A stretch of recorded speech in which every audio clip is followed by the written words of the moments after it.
sound you just heard means it's time for Restaurant Reality. That's a segment of the show where we, the restaurant workers, give you the unbridled truth about the restaurant industry. Robin, we spent some time today on Taste of Atlanta, so let's talk about the reality of the restaurant business in Atlanta these days. You know, that's a great idea, Eric, because Atlanta is where we got our start. We started selling restaurants in this city over a decade ago before growing our firm. Eric, how have things changed since that time? It's changed a lot. I remember 12 years ago, we would put big ads in the Atlanta Journal-Constitution, try to sell restaurants, and we can do a deal from the time somebody says, I write an offer and I want to buy it, to the time we were closing table in 2 or 3 weeks. It was great. It was fairly easy. And now, today, 12 years, fast forward a dozen years later, we're lucky if a deal closes in 2 or 3 months, Robin. Yep, that is the reality. And the simplest part of the transaction is getting the buyer and the seller to agree. That's pretty easy. The tough part is getting somebody to the closing table, because there are a lot of steps after the buyer and the seller say yes, because then you start the clock ticking on due diligence. Due diligence is that time when the client looks at the books and records and do their inspections. And an inspection is very different in a restaurant versus a home inspection. Tell us what we mean by that. Well, we're looking at different things. The buyers are looking at more of the equipment, the air conditioning, the plumbing, grease trap, regulations, make sure you're up to code. If you buy a franchise, any kind of upgrades are going to be required from the franchisor. So there's a lot of different things to look at than just say, it's dirty or clean or, needs painting and things like that, Rob. So it's really a focus on big ticket items, because I heard HVAC, refrigeration. Those are the ones that really have to be checked out during the due diligence period. Whether something looks good is sort of immaterial. It is very different from walking through a house and saying, oh, the carpet's dirty and we want them to clean that. Actually, the more use you have on restaurant equipment, the better off you are. I used to always tell my buyers that smell of stale beer and leftover grease in the air on Monday morning, that's the smell of money for a restaurant. You're right, Robin, and we see that a lot. We have a lot of people that are first-time buyers in the business, want to come in, they come to us and I want to buy this sports bar, I want to buy this restaurant, and I want them to rate me great cash flow and great volume. And then you walk in there and the first thing they say, well, it's dirty. It's not dirty, it's been used. And to make this equipment goes into extreme heat and extreme cold 24/7. So it is going to be wear and tear, and that's part of the industry. You're going to buy even the best equipment, it will need some maintenance, some upgrades, some repairs, right, Ron? So the reality is those sexy, beautiful restaurants, they don't have so many sales because they're not doing so much business. That's right. It looks good a lot of time. You got to worry about it because they're not being used properly or have a lot of that. You can also look at Atlanta itself, Robin. I mean, it's changed so much. I mean, I've talked to operators in the 70s and the 80s, and the old adage from if we build it, they'll come was true. They would just put a restaurant out there. There were so many people in Atlanta with so little restaurants.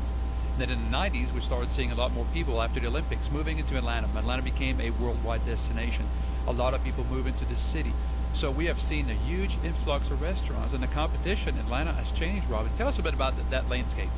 Well, I think it's changed in more than one way, too, because we work with new, bright-eyed individuals that want to put up a restaurant, and they don't realize just how tough that competition is going to be with the landlord to get the space that they want.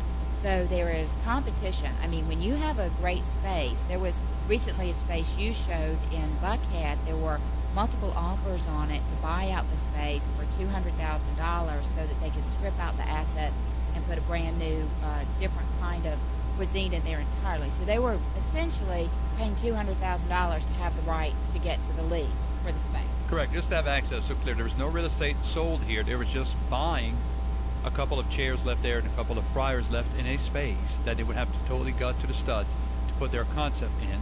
And in Buckhead area, $200,000 are getting people interested every single day. And there was already multiple offers, by the way, from other clients to take over that space when we went over there, Rob. And landlords are so tough these days. I mean, we have a chapter in our book called "The Landlord Is Not Your Friend," and I cannot stress that enough. Landlords are so demanding. They want more from their clients up front. They want a business plan, a personal financial statement, a menu, all of that just to show the space. So if you are planning to go into the restaurant business or break off from what you're doing now, you have to be buttoned up and ready to go. And that's part of what we do as restaurant brokers is we prep people on this before we even start working with them. Yeah, I even have recently here in Atlanta a client that had a franchise. The store's been there over 7 years. The landlord asked for a business plan for a current business. How are you going to continue to operate? What is the future going to look like from a marketing perspective, from operations perspective? The client had a son that has been in the same industry for over 7 years. And the landlord says, that's not good enough experience. Well, we're floored with that, but the landlords are changing. They've been very demanding based on many scenarios, basically their loan covenants, the economy, the way they have to do things. It's not because of space sitting out there empty for 3 years right now that the landlord is desperate, by the way. Tell us about that, Robin, a little bit. Well, that's a fair point, and as well, you also have the added issue of the franchisor, because when you do a franchise transfer, now you're looking at, we have to get the landlord to approve, and we have to get the franchise to approve. So then you have all these transfer requirements. So in all of our franchise resales, in that particular location you were just talking about was a franchise resale, we also have this effort with the franchise transfer team between the broker, the buyer, the seller, and the landlord. So it can get pretty sticky getting those deals stuck into the closing table so the seller gets a check. Yeah, and one thing, people thinking about coming to Atlanta from other markets, it is a very expensive city. It is the seventh largest media market in the country. As we heard today, restaurants are very popular. You know, Taste of Atlanta is invitation only nowadays. And we're seeing rents are going up in a lot of areas. So one way to avoid that is to actually buy an existing business that's in Atlanta that has a lease in place, and what happens is there's an assignment of that lease. So you get in with a cash flow positive business and have the lease assigned to you. So, you know, some of the ideas that we have actually in the marketplace right now, if you go to our website, which is WeSellRestaurants.com, we've got a 2-unit yogurt store opportunity that's priced at $495,000. That sounds like a lot, but it's only 2 times cash flow. And these stores have incredibly low leases, very low expense models, high profit generation, and that's a great opportunity. What's another one?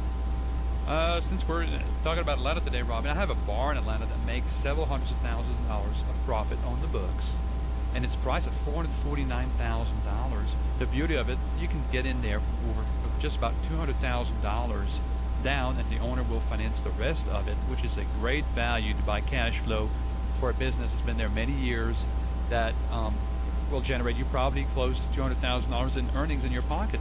That is great value.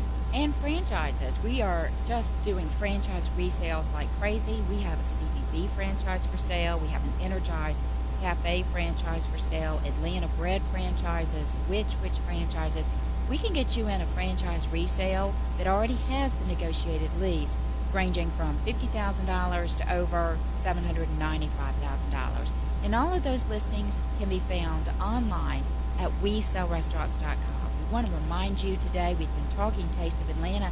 Take a moment and like us on Facebook at facebook.com/WeSellRestaurants.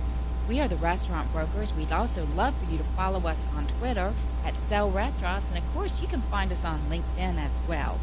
We Sell Restaurants is your industry authority and source for information. We are the Restaurant Brokers, Eric and Robin Gagnon. Today's focus, Taste of Atlanta. If you haven't been out to the show, there is still time. Turn your car around and head out to our great food festival. This is Eric and Robin Gagnon, and we sell restaurants.